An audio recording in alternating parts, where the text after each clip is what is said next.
Hello and welcome, I'm your Code Monkey. So one game that has been blowing up recently is Manor Lords. It was one of the most anticipated games of all time. It had over 3 million wishlists on Steam, and as soon as it launched, very quickly it surpassed 1 million units sold. So for this game is actually quite interesting. It has been in development for 7 years, and people went crazy for it as soon as it was announced. The game looks really gorgeous and really complex. The talk about this game is usually about two things. First is how the game actually lives up to the hype. It seems like a genuinely awesome game. And secondly, how it's amazing how all this was apparently built by a solo dev. Now, that second part is what actually started a really interesting debate. I saw a bunch of talk of it on Reddit. And now there's a really interesting interview on PC Gamer. It's actually an interview with a developer of another different city builder game. It's called Farthest Frontier. This is another awesome game that people really love. This one is made by an indie studio, it's not a solo dev. And this came up during the interview because apparently they started receiving some feedback from players, saying things like, why does it take so long for this studio to build all kinds of features when a solo dev can apparently do it so quickly? Now, as a developer myself, I have been on receiving end of some comments like these. It is indeed quite frustrating. Now, the article does point out that there's no animosity here. They just got onto this topic while talking about player reviews in general, and the things that some players say is indeed quite insane. The most common one is really just going to any single player game and just saying, why don't you make it multiplayer?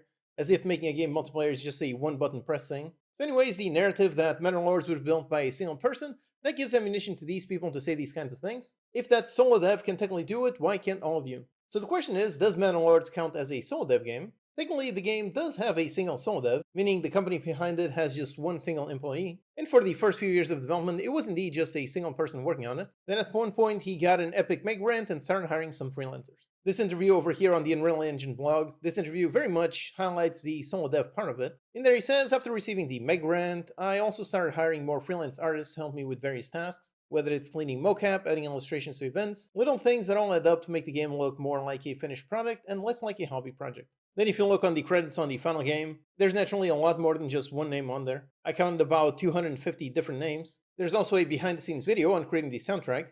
In there it showcases a composer and an entire orchestra. So clearly a ton of different people touched on this game in some way. The Manor Lords dev does say that these are all fair criticism, and in response to the Farthest Frontier developer, he says the main difference is if I quit it's game over, no more Manor Lords, whereas if he quits the studio nothing changes. I think that's actually an interesting definition for what counts as a solo dev, meaning there's just one person driving development. Without that person, nothing happens. Even though development itself might involve tons of contractors for doing art, music, sound, and so on. So I guess in this case, for this game, maybe a more appropriate title would be something like solo director. There's really just one person controlling a small army of contractors. I also saw a funny post on Reddit on how technically you can be a solo builder of an entire house. Just hire contractors to do the actual building and simply tell them what to do.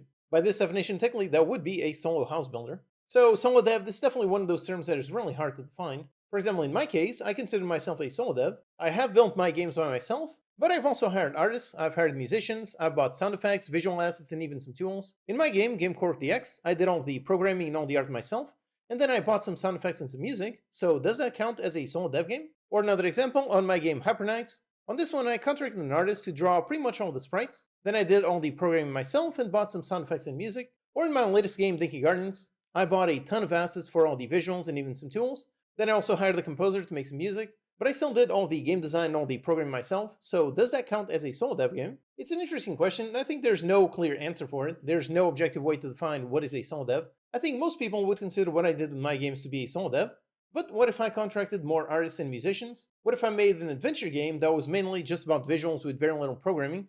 At what point would it be considered not to be a solo dev game? I've also actually seen some comments in some of my videos saying I'm not a solo dev because I didn't build my own engine.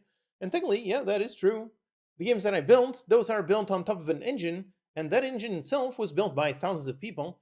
So my solo dev work is built on the shoulders of all of those thousands of devs that build those tools that I use. Although at the same time, I think if you take that argument to the extreme, then literally nothing is solo dev. Even if you do end up building your own engine, you certainly did not build your own operating system or your own PC.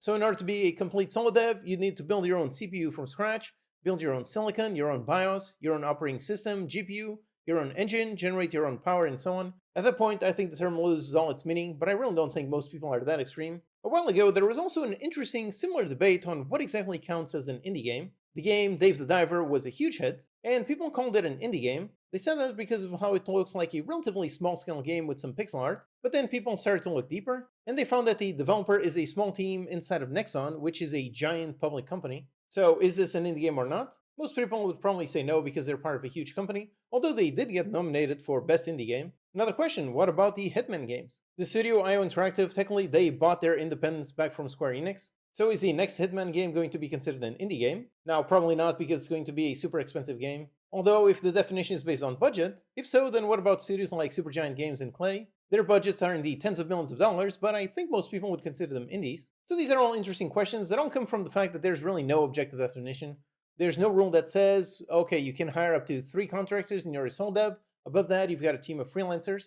Or some kind of rule that says indie games have budgets of sub $1 million. Something being an indie game or a sole dev is really something that is just by feel. It's a marketing thing. Although I also feel how it's very much not binary, it's pretty much a spectrum. In this case, Manor Lords, I would say this one is very much on the edge of that spectrum. But like he says, it is still mainly just one person driving development, so I feel that term does apply slightly. On the other hand, for myself, I don't do 100% myself, I don't normally do art or sound, so I would put myself somewhere around here. At the end of the day, solo dev or indie game, these are really just interesting debates to have, but I don't think it really matters in the end. All that matters is that the games themselves are awesome. In this scenario, that is very much the case. Whether you feel solo dev is applicable or not, regardless of the label, Manor Lords is a genuinely awesome game and people are loving it. So I'm curious to hear your thoughts on this. Do you consider Manor Lords to be a solo developed game? At what point does it stop being a solo dev once you start involving contractors? I'm certain there's going to be some real interesting discussion in the comments. Alright, so thanks for watching and I'll see you next time.